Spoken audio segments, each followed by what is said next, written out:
You doing? Hey there, how you doing? What's up? Everybody on your feet, get up.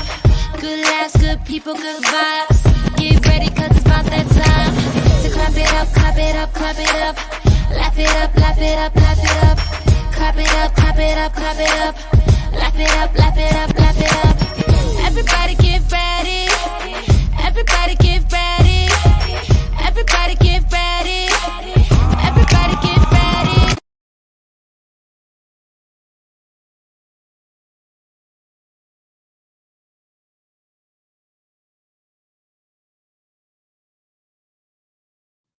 Hey, what up, y'all? It's your boy Rodney Perry. You're tuned in the Hot Topics brand new show, and it's all about the hot topics, what's happening in the world as it relates to us. And my friends are all very, very funny, very energetic, and they're here to rock with us today. Let's get it cracking. I'm bringing my guests in. First, how are you, sis? Hey. Miss Adams in the building. How I want you to get ready, Miss Adams. Tell us about yourself before we get going. You could call me Daphne. I'm a registered nurse. I live in Smyrna, Georgia, and I have my own business. I've been a fan of yours a long time, Mr. Perry. Matter of fact, my daughter went to high school with your daughter, and she talks about her all the time. I was about to say we're neighbors. We're neighbors. Yeah. You're in Smyrna. Yeah. Well, thank you, Miss Daphne. Thank you for coming in today. I'm gonna come back to you. I want to introduce everybody before we get going. My man, he's a producer, he's a writer, a director, he's a funny guy, a great guy. He goes by the name Carl King, but his brand is Clucked Up Comedy. How are you, Carl King? I'm doing good, brother. How are you this day? I see you got your hair pulled back looking fly today. I did it right before the show. Good. I'm glad you came in, man. We're gonna hit these hot topics and we're gonna get out of here. Hopefully you're ready to have a good time. All right. What you got going on? Oh man, it's like after the pandemic, my first date is September 25th. That was a show with oh God, I forgot his name that quick. The guy from In Living Color. Tommy Davidson. Tommy Davidson. So that show, I'm gonna put something else in that date, but the show that's locked in is for January 15th, Tony Rock, Red Grant, Dominique, and Coca Brown. And I have shows February, March, April, and May. So I know, man, you're going to be getting together one of them days. You know I'm down like 4 flat tires. Thank you for coming on the show, Carl King. Stop the presses. Me and this young lady go back probably over 20 years. We knew each other when our children were children, and now our children are grown. I'm such a fan. Tia J, how are you? You know what, RP? I am ecstatic to be in your presence, even virtually. I'm so looking forward to the world opening back up in its completedness so we could see each other. But yeah, man, things are so good. Clubhouse is just one of these places where you get to like reconnect with people that you haven't seen in a while. And that's where we made our reconnection. So it's been fantastic, bro. And I'm so looking forward to getting Clubhouse. Amazing. I got to shout out Clubhouse. I open a room in Clubhouse and I bring people over to this show and here we are. That's exactly right. So thank you for coming in. I pinged you into the room and you came. Her name is Tia J and she's at She Touched. What is She Touched? She Touched is the name of my boutique production company. I started out being a retoucher, right? And so I'm doing graphic design and retouching images. And then I was sitting in 2009, I was retouching and then I'm like, I'm a girl. She touched, boom. And so that's what it was. And so because I've had She Touched since 2009, been in the industry since 95, I decided to parlay that over to video editing and, shooting some stuff, shot music videos. I've got accounts with Los Angeles Trade Tech, just staying in that space. All things entertainment is where I thrive for sure. And comedy. I love it. But you guys love this show. I cannot wait for you guys to get cracking. All right, up next. My next guest, Miss Ashley in the building. Ashley, hi, everybody. Yes, Rodney. So fabulous. So I'm Ashley Michelle, double first name for double the fun. And I am so excited to be on the show today. I have had such a blast connecting with you and Tia and some of our other friends on the Clubhouse app, and hanging out in the Laugh Factory comedy workshops. And yeah, and I'm here based in New York, and just looking forward to hitting up the scene as it's opening up now. So y'all can catch me on stages all around the city. And, you know, between my burgeoning career in stand-up and my love of improv, you know, I'm just really excited to throw myself fully into the comedy world. Well, you gonna do that for sure. We already know. Mm-hmm. So let's get this show going today. And before I go, I got one guest. Let's bring this young man in. Had the pleasure. Let me do this first, and then that. Oh, there you go. Mr. Jet Black. And if you love people, you love this guy. Love Jet Black. Hey, Jet, how are you, bro? I'm good, brother. How are you? How was that project we shot? Man, it's well, look, the producer is very tight-lipped about it, and he is Understood. bro, I don't want to put you on blast, but you showed up in sweatpants, man. I did. and a Pico, bro. I did. Yo, hey man, I love you, brother. I cannot thank you enough for coming on today. The name of the show is HotTopix. My guests are in the building: Daphne, Carl King, Tia J, and Ashley Michelle. Let's get it going. I'm hearing something clicky. Check that. All right. First topic for the day. I want to talk about movies, man. I went on Box Office Mojo, and movies are making a comeback. There's a movie out called The Quiet Place.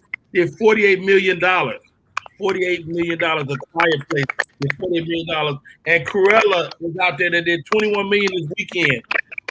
My question for you guys: are you ready to get back into the movie theater? Jet Black, you first. I went and saw Cruella yesterday. I thought it was amazing. I really liked it. I enjoyed it. I mean, I have a fashion background, so I just loved it. It was good. It was you know, it's a Disney movie, but it was very enjoyable. So I mean, is it enjoyable? But are you full on ready to be back in the theaters?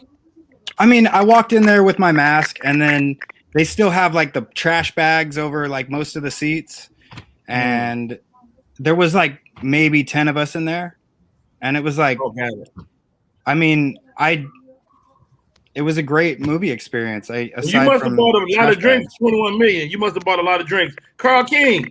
Yes, sir. Carl King, I know you're not playing with COVID. Are you ready to go back to the movie theater? No, I am not. I'm going to have to wait a minute. You know, anything I can watch on television or go to the drive-in. Now, actually, the drive-in is my favorite place to go anyway. You know, really? I go to the drive-in, I can just do it there because it plays over the radio in your car, and you can have whatever, you know, treats you want with you. All right, Tia J, are you ready? I am so with him. I have done during this entire pandemic. I've been to the drive-through no less than 12 times. Not currently ready to go into an actual building that I know that everyone hasn't been tested or vaccinated. So yeah, but it's dope because I have a huge ass truck. I literally just, you know, open up the hatchback and we in there. And I mean, I saw Jaws, I saw Man Eater, and then that segued into I just went. I don't trust y'all here. Shit. Look at you. We ready. Not yet. Soon, but just not quite yet. Although, you know, with Disney Plus, which you were talking about, Jet, you know, it's on Disney Plus, right? So it's just like, you know, you got the big screen. I'm cool, and I could pause and use the loo if I want to. So well said. Miss Daphne, you're a grown woman. Is you trying to go to the movie theater?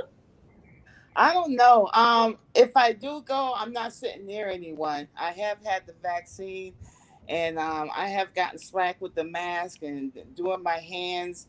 But I don't know. I'm iffy about that movie because if they sneeze, it's gonna go all over the place. But I'm iffy. I don't know yet. Why get the vaccine if you ain't gonna live your life? But you can still get the disease. I don't know. And then, you know, how much proof we got on the vaccine. I know I took the vaccine because I looked at well, what's my chances with getting the COVID as opposed to what's going on with the vaccine? But how well does it work? So I want to give it some time to kick in before I get out there and press play. Okay. Well, you let that vaccine kick in. All right. Miss Ashley Michelle. Let me tell you, I am absolutely ready, and I got two reasons for you. One, Okay. I done got the Fauci ouchie back in February, so I've been vaccinated for a minute, y'all. I'm so ready. You got the Fauci ouchie? I got my Fauci ouchie. I be wearing my mask, and I look really cute accessorizing them with my outfits. I ain't got no problem wearing my mask. And the second reason is, y'all, let's be honest. Them movie theaters always be nasty. All manner of evil been happening in movie theaters for as long as we all been alive, and we've been taking a risk with our lives every single time. So, I got my protection against the Rona, and I'm gonna take my chances and live my life. I'm not mad at you, Ashley. You make a great point. All right, let's move on. Black Wall Street is the 100-year anniversary with Black Wall Street that just came up. Viola Fletcher was there. She was 7 years old. She is now 107 years old, and she just spoke before Congress this past week, man. Does anybody not know about Black Wall Street first before we go? Does anybody not? That's a double negative. Do we know about it? Yes. Yes. I know. Yes, Tulsa, right? So Black Wall Street is a part of American history that's kind of been brushed under the rug, for lack of a better term, and it happened at Tulsa, Oklahoma, at the turn of the century. It was an affluent Black part of the country. They had their banks, they had their own culture, everything, and it became a massacre in a very short time in one day. So Viola Fletcher and her brother, who was a newborn, he's 100 years old as well. They spoke before Congress this week. Any thoughts on Black Wall Street moving forward? Carl King. Actually, it's something I've always, from a young man, really talked about, and always felt that people didn't understand the true impact that you saw Blackwards in an upward momentum doing things for themselves. And they literally came in there, and not only they actually bombed it from the sky, so it was just one of those things in history. Me being the oldest person on this panel, I'm sure, from the riots in the 60s, because I was born in 59, so I'm a 50s baby. For me to see to know about such an atrocity, and the fact that nobody really cared about it, and even now, I don't want to get to the whole reparations thing, but in all honesty, it meant a lot to me to see all the stuff they were trying to do, and I hope they do more, and I hope that we get to a point where they understand all the the loss that Blacks have taken to just make this country what it is and building it and everything. And anybody doesn't understand that, I don't know what to say. Jet Black, as our resident white man, what's your thoughts on this subject? My favorite thing about this subject is the fact that it's the conversation always sort of leans toward reparations, and I think the great part about it is once that happens, it's going to be an avalanche, bro. It's once there's a cause for reparations, everybody can say, okay, look, this is all part of the same world, right? And so reparations will be paid. I think there just has to be one that cracks and makes it, and I think it opens up the world for everything to follow. You know what, Jet Black, man, you make a great point, and my question to Daphne is do you think reparations will ever happen? Not in this lifetime.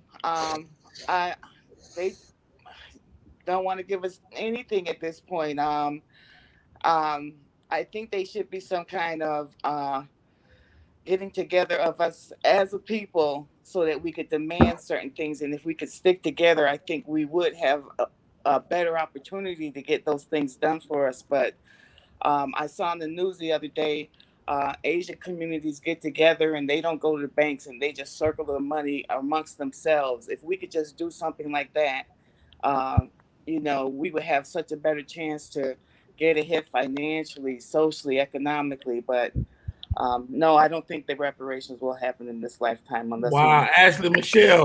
Ashley Michelle is Daphne losing her mind. I mean, is this a new world we're coming into? Are things changing? Do you think? I mean, here's my thing. One, I want to go back to the fact that we have a 107-year-old person who's alive right now, who was alive during that time. And I think it's critical to underscore the resiliency of Black folks and people of color in this country because, you know, to have that kind of trauma woven into your DNA and the fact that she's still here and kicking and doing the thing, I think is something to celebrate. But I also think that we shouldn't have to be resilient, right? And I think that independent of the conversation with reparations, what does it look like if we stop centering our solutions around responding to whiteness and take those lessons from Black Wall Street and create some self-sufficiency and go out on our own? And I think that's what we need to learn from that time is how do we create our own ecosystems and support each other and flourish because that's what our communities do best.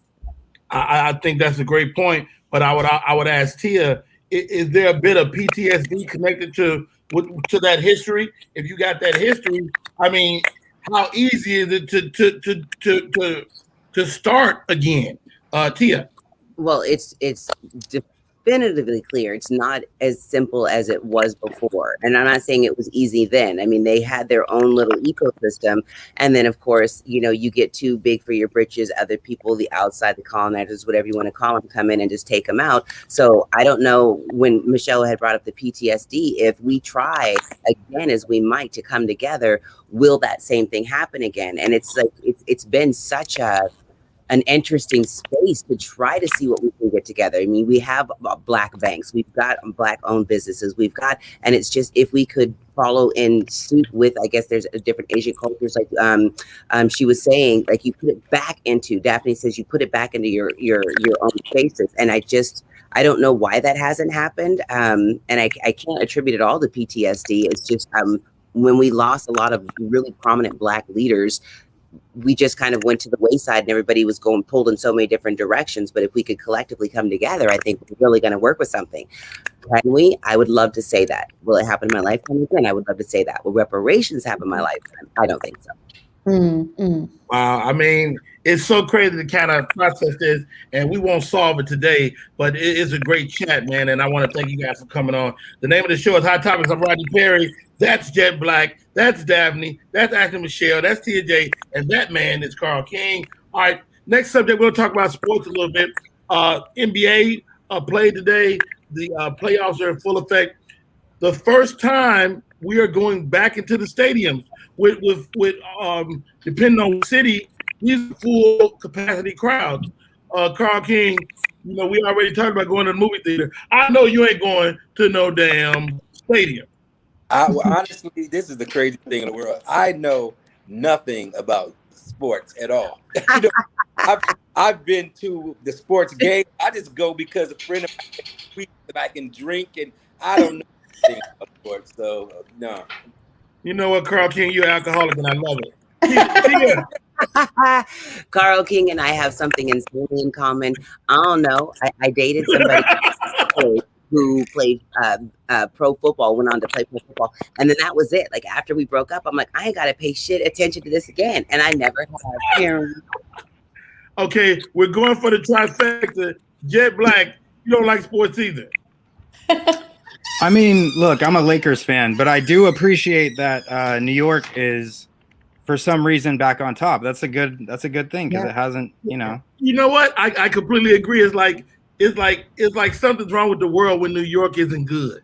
No, at least they're like a little bit good. Let me tell you, as someone who was born and raised here, I feel that in my bones because we are used to the letdown, and the Nets are playing right now, and the fact that they're up in the series, and then the Knicks are doing their thing. There's something wrong in the universe. Hey, the Knicks lost today, but they look like it's not over for them. But they did lose to Atlanta, and the Lakers. Shouts out to the Lakers. The Lakers managed to lose today. AD goes down. Are the Lakers done? It's 2-2 with Phoenix. Anybody got a comment? I just know Spike Lee is hurt. No. Are the Lakers done, Daphne? Not yet. I think they may have a good chance, but I want to see what Atlanta does. Yeah. Hey, that Atlanta and Nick series, they just trying to figure out who gonna lose next. Mhm. Yeah, I was all on football like in the 90s. You know, we had like Gary Payton because I grew up in Seattle. So we had Gary Payton, Sean Kemp, and Ray Man. Like that's when I was really heavy into basketball. But then as soon as I got a little bit older and then of course got into this whole Hollywood lifestyle, which is so different from being in Seattle, it just became about the industry. All things industry, I'm here for it. And now I know there is a fine line between sports and industry, obviously. So, but yeah, that was it. That was it for me, man. That was Atlanta Falcons. As soon as that season was done, I was done. Right. I'm not mad at that. Hey, I'm Rodney Perry. These are my guests. The name of the show is Hot Topics. Up next, Paul Mooney, man. Most of us are comics and live in the comedy world. Paul Mooney, we lost him this week. They said the last thing he asked for was a peanut butter and jelly sandwich. Wow. And what I realized as I began to look through my Bible is if you ask for a peanut butter and jelly sandwich, you're guaranteed to go to heaven. So shout out Paul Mooney. That down. Yeah. That's in there. It's in the book somewhere. Anybody got any reflections on Paul Mooney before we move on? I just like to say, I right? do. Okay, well, after the All right, let's go, Carl King, and then we'll go Daphne. I mean, Rodney for me, Paul Mooney for me was just like the Holy Grail. I mean, because Richard Pryor is like the most greatest thing in my life as a young man. I tell people all the time, if it wasn't for Richard Pryor, Langston Hughes, and Shakespeare, I wouldn't exist. And I've been around from way back in the Richard Pryor show when people were on there like Robin Williams and Sandra Bernhardt and all those cats. It was an amazing show. He was going through ABC. But Paul Mooney is most definitely a cornerstone in comedy. Mm-hmm. Sad to see such a great man go. And he had a great... Indeed. Daphne. You muted, baby. You muted your mic. I'm sorry. I really enjoyed him as a comedian. I thought he was great. I was just surprised to hear all the things that people are saying about him and Richard Pryor. I didn't know that something was going on between the two of them. Not that there's nothing wrong with that, but I was surprised to hear that. But I don't know. Well, yeah, there's just some stories and stuff that's going on. But, I think, once a guy goes on, that we should let those stories die with him. Jet Black, I mean, you're a producer, you're a creator. As a creator, losing a guy like Paul Mooney, how do you think that affects us in comedy? Well, I mean, for me, I'm a white person. I grew up on a farm, like around white people in a white town. And for me, like Paul Mooney was like my exposure to black comedy. I mean, aside from Cosby and, Pryor, Paul Mooney was like, for me, was like, oh, wow, there's this whole other world of of comedy that I don't know. And then, later getting to meet all these like really great black comics and really, I mean, for me, Atlanta was like, okay, this is where comedy's happening, because it's so authentic in comparison to other places where it's so mental, like comedy is so like up here in your head. Whereas like comedy in Atlanta is what you feel. It's a feeling. And so losing Paul Mooney for me is like, it's harsh, dude. Yeah. It's definitely been a tough time for a lot of us. But I did a radio interview and they asked me that. I said, I want to allow us to be sad over Paul Mooney because he gave so much laughter.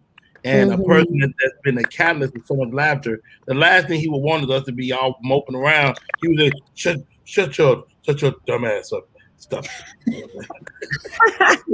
I'll tell you what though, Rodney, this is someone who belongs on the Mount Olympus of comedy, and he's a great example of the phrase "give them their flowers while they're still here," because now people are coming out of the woodworks and celebrating his legacy, but he went very understated throughout his life. And I think when you look at all of the aspects of the world that he touched, whether it was his acting in both comedic and dramatic roles, his support of and launching of the Wayans brothers and his work on In Living Color, obviously, his legacy as a stand-up, like this man, he was doing it all, and he is such a critical factor in what we know as comedy today.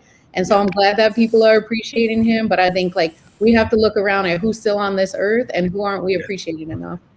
Yeah, I had a conversation with let me skip his man's name.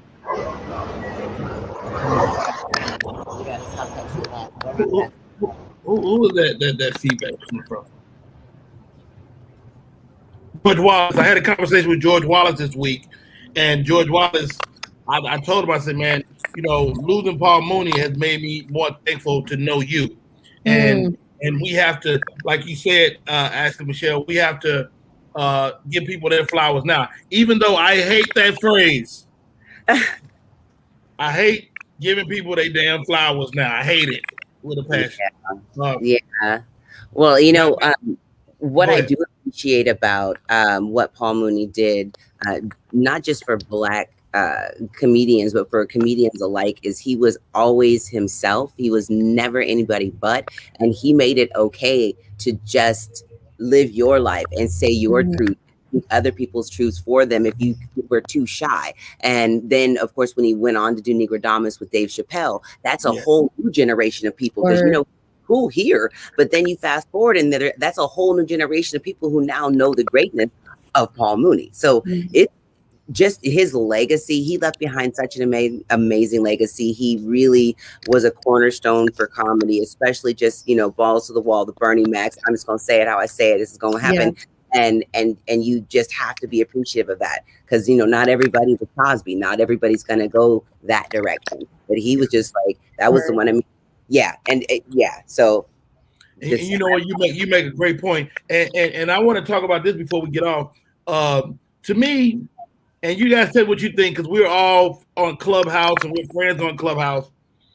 Clubhouse to me has affected race relations in comedy more than anything in my comedy career. I'm 30 years into comedy. I don't know if I've ever saw a situation where Blacks and whites and Latins and all of us come to one space and workshop a joke. Right. One space and help and realize that we have a lot of the same experiences, even though our skin might look different. But I think it's proof that maybe somewhere down the line we could live a life that's more harmonious than any other life. Any thoughts? Facts. And again, that's one of the things that makes this particular social platform. I mean, I start my morning on Clubhouse in Japan. I end up at the Comedy Store, or I'll do Dana's. She's got a Dana Keel. She's got a comedy thing. I usually float around in the comedic spaces. But you're right. I mean, when you're in the Laugh Factory from, you know, at 9 to 11, you got people from all over the globe. We had a real Vishniak. We've had some people come from like India, and we're adding tags, and it's just like there. And I think that's the common thread, not just between comics, but we make it okay and accessible for everybody else to know what we're feeling. So when you have this cataclysm of all of these people from all of these different places talking about similar trajectories of life, it's just amazing. And you're right. No, never. I think this is unprecedented to have this many cultures, this many people of this many backgrounds and races and creeds and sexual orientations in one space, just being useful to the other and finding the jokes and what hits. So Ashley Michelle, you know, we can be really cliquey as comedians, but I think something about us being on audio and it kind of makes you respect other people's space. Do you think that's true? Absolutely. I mean, I think as someone who's newer to the scene, I've definitely heard stories of that kind of exclusivity of the field, right? And this is not what I've experienced at all. Like, I get to hang out with living legends like you and folks who are up and coming and everything in between, and have this diversity of thought and experience, but also the shared experience and unity, right? Like, we've all lived through a worldwide pandemic in our lifetime now, right? And so there was something about the conditions of that brought us all together to say, like, let's do this thing and let's do it together. And frankly, I think this is going to forever change the face of comedy and how we do comedy. And I'm very grateful for that. Jet Black, what do you think about that? That's a great sentiment. I mean, are we forever changed? Did the pandemic low key help us? Yeah, totally. I think the pandemic was a blessing, bro. I think it was the factory reset that we needed, And I mean, if you look at the way the landscape is now, everything is based on like podcasts. Like podcasts are massive. They're like taking away viewership from many different fields, right? And then this obsession with like things like Clubhouse and live viewing, like Instagram Live and all these things. People are realizing that the value is now. It's the current moment, not some recorded piece of something that was like molded and shaped in a room by a bunch of nerds. It's like what happens at the time it's happening. That's what's important. This is like we're all getting back to living in the current moment and how important that is, and how important to comedy that is, because this is the world we live in, is right now. Well said. Hey, you guys, this is Hot Topics. My name is Rodney Perry. These are my guests. That's Jet Black, Daphne, Carl King, Tia J, and Ashley Michelle. We're going to get ready to wrap this up, guys. You guys have been great. It's been a great chat. I cannot thank you enough. I like to close the show out with a game of Would You Rather. I will be asking each one of you a Would You Rather question. Let's start with you, Daphne. Would you rather have the ability to see 10 minutes into the future or 150 years into the future? 150 years. What you looking for, Dan? I don't know. I maybe want to put some money in something for my kids and my grandkids, and so it can be set for the future. You gonna have some Bitcoin early as hell. Good for you. All right. Our first Bitcoin millionaire. I know. Wouldn't that be something? Carl King, let's see. Okay, Carl King, where you at? Okay. Carl King, would you rather be forced to sing along or dance? Would you be forced to sing along or dance to every single song you hear? Would you rather sing along with every song you ever hear or dance to every song you ever hear? You muted, Papa. You muted, King.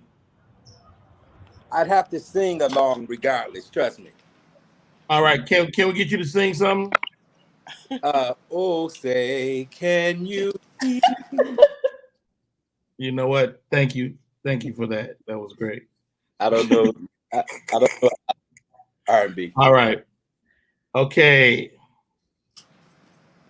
Wow. Let's ask Ashley Michelle this one. Would you rather find true love today or win the lottery next year?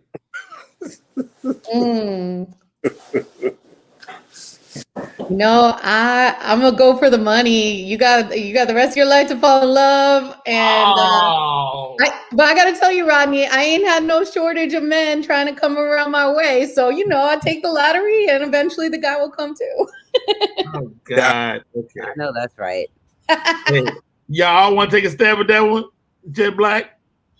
True love today or the lottery? Oh, he chooses love. Go, Jet Black. Daphne, true love today or the lottery next year? Lottery. If you can find if you got the lottery, you'll find love. Okay. Amen. All right. Let's move on.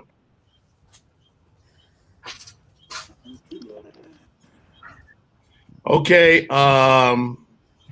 Tia J. Yes. Excuse me. Bless you. Not COVID. Bless up. Okay. COVID. Would you rather labor under the hot sun or extreme cold? Hot sun all day, every day.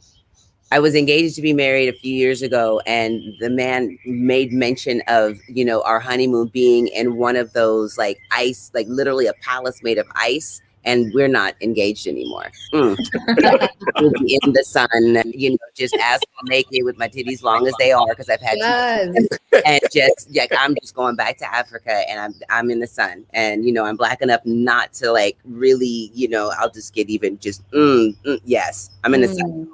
Okay. That fool is in an igloo by himself right now. Yeah, he's still freezing. His little nutsack is tight. All right.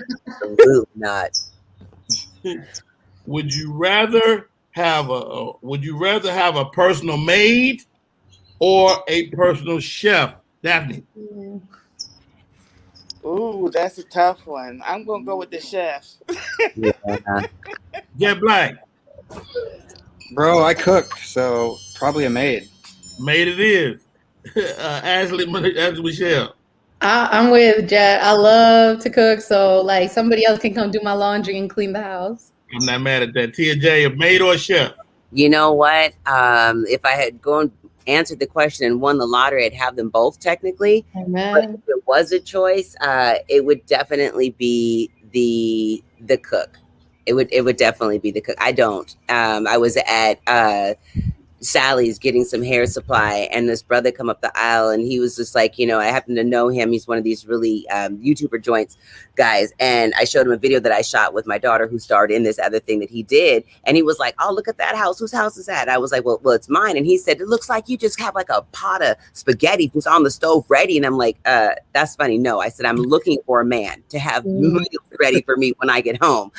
Yeah, and that was it. No, so it's got to be the cook, and it looks preferably hot cross buns. Okay, last question for everybody. Would you rather be an extra in an Oscar-winning movie or the lead in a box office bomb? Mm. Oh, I'm leading. I can't have it anyway. So I would get a Razzie. You would see me up on there because if my Halle Berry got a Razzie, I'll be up there just like. And I just I came to Los Angeles in 1995 to act. It took me 4 months to realize I sucked at it. If this happened, I will go in there. I will take the lead. I will do the best with it that I can, which probably wouldn't be great. And then I would be notorious for that. Did you see that movie? That shit sucked. So it'll be like a cult, just like a cult classic instantly because it was so bad. It became funny again. I love it. Carl King, would you rather be an extra in an Oscar-winning movie or the lead of a box office bomb? I would rather be the lead in the bomb, and I'd be thinking about Soul Plane the whole time going, it's gonna happen. It's classic. Legendary. Ashley Michelle, same question. I'm gonna be the lead too, and let me tell you, unlike Tia, I'm amazing at acting. So I would just be so big-headed, and I would know that it didn't bomb because of my performance. And when you talk about them Razzies, look at people like Halle Berry and Adam Sandler who be racking them up, but are also Oscar winners. So I'm just saying, like, give me my time to shine, and we'll do the thing. Nobody wants the Oscar. Jet Black, come on, man. Bro, you always learn from the bomb. Yes. You're not gonna learn anything from the Oscar, bro. Yep. Fail forward, kittens. That's what we're doing today. Wow. Daphne, last one. You're the last one. Would you rather be an extra in an Oscar-winning movie or the lead actor, number one on the call sheet, in a box office bomb, a dookie ball?